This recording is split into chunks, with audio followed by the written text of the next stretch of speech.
trouble. So you want to go abroad, deliverance, financial breakthrough, but your problem is in the house. The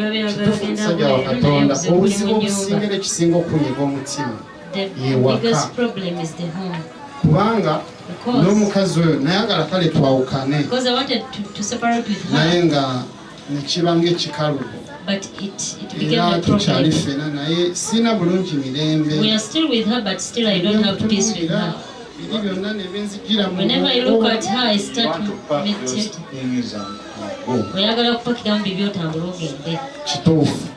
Very true man of God. Thank you, Jesus, for this prophetic message. That is Brother Justin casting all his burdens to Jesus Christ.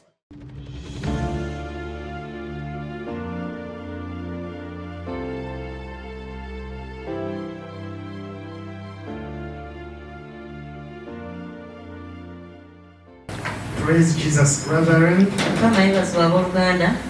My name Bulemu Justin.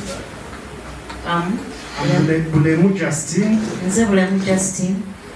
Besides me is my wife Esther. This is our firstborn Elijah. And this is our secondborn Divine. Today we are here to give our testimony for what God has done for us through the prayers of the man of God. By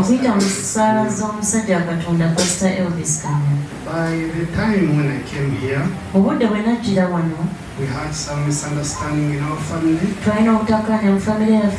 When the man of God prayed me for the first time,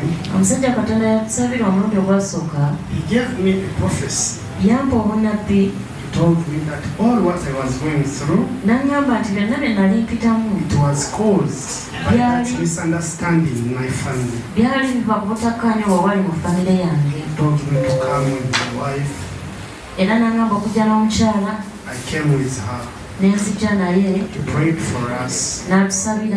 And from that day, we saw light in our family. We sorted ourselves and we started to live as a family.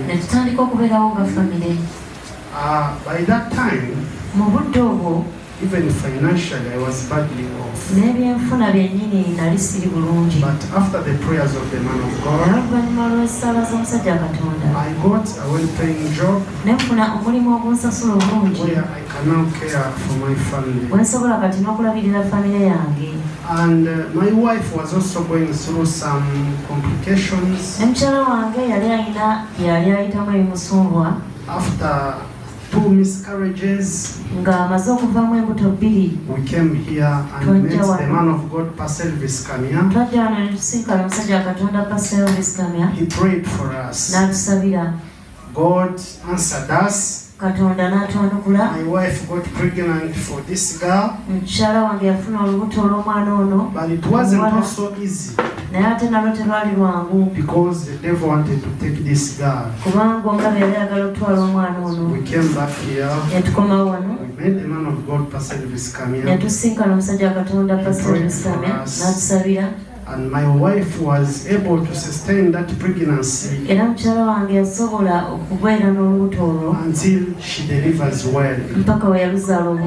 Today we are here before the Lord to give Him all the glory for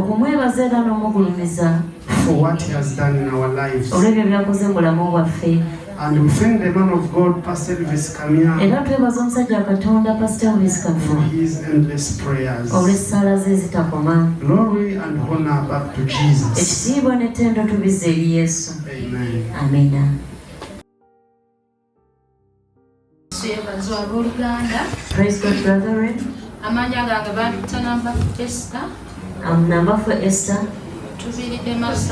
And we're from Asajja. The one next to me is my husband, and these are our children. What my husband, whatever he has said is true. As he has explained, we came here going through a lot of tribulations. The man of God, Pastor Elvis, come here, prayed for us. And God answered our prayers. We are here to thank Jesus for everything that he has done for us. We give glory and honor back to Christ Jesus.